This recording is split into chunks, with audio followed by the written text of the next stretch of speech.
Hello! Grabe po talaga ito. Good morning po sa lahat. And again, I'm here sa head office po with Ma'am Jane. Nag-claim po kami na previous po ng payment center po ni Ma'am Esperanza de la Chica.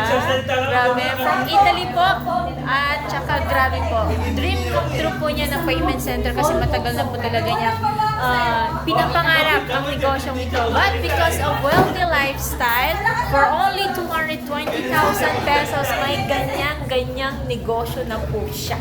Okay? Tapos, ang good thing pa po nito is may freebies pa po siya na worth of 220,000 din po na Unified Wellness product. So, saan ka pa? Sa halagang 220,000 lang na ilalabas mo, may magandang negosyo ka na with bills payment, remittance, ticketing and travel and tours. Grabe. Lifetime business na para sa'yo. Kaya kung ikaw po ay nangangarap ng ganitong negosyo, huwag kang mag-atubili na mag-comment how and i-assist po kita sa video ito. See you in my inbox!